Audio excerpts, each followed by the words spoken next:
Akizungumza katika kongamano la viongozi wa makanisa mapema hii leo, gavana wa Bungoma Kenneth Makelo Lusaka ameelezea safari yake ya kumrithi zikiwa zimechacha mno na kuwataka walezi kutoka katika kaunti ya Bungoma kufanya chaguzi yenye busara ifikapo mwaka 2027.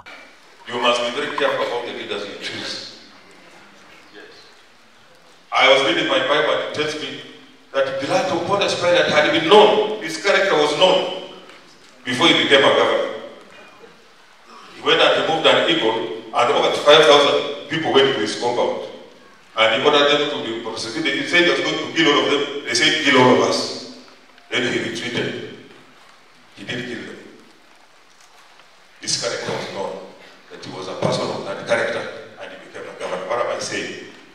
There are people coming around who want seats of leadership, who want to lead this county after I'm gone. Please look at all of them, look at their character. Choices have consequences. Hata hivyo, gavana Kenneth Makelo Lusaka amesema kuwa licha ya kupigwa vita katika siasa za kumrithi, amesema kuwa kwa siku chache zijazo hospitali kuu ya rufaa ya Bungoma itaimarishwa hadi kiwango cha level 6 ili kufikia kiwango cha kitaifa kwa manufaa ya wakazi wa Bungoma. In the next few months, maybe a month or so, our hospital, Bungoma Referral Hospital, is going to be elevated to level 6. We want to thank the leaders, we want to thank our speaker, we want to thank the minister who was at Deborah for really fighting for it to be elevated. When it becomes level 6, it's going to be taken over by the national government and a lot of other things.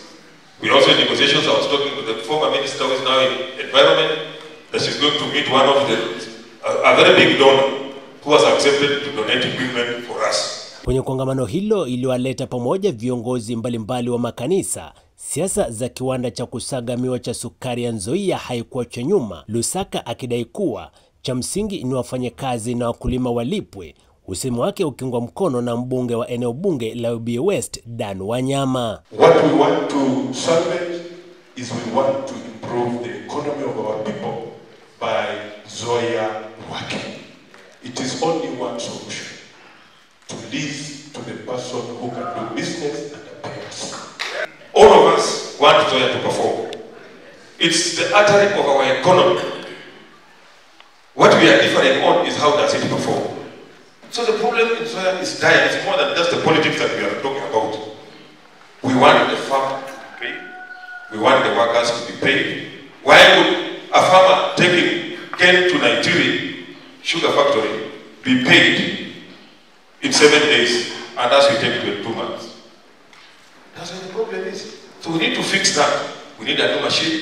We need to function well.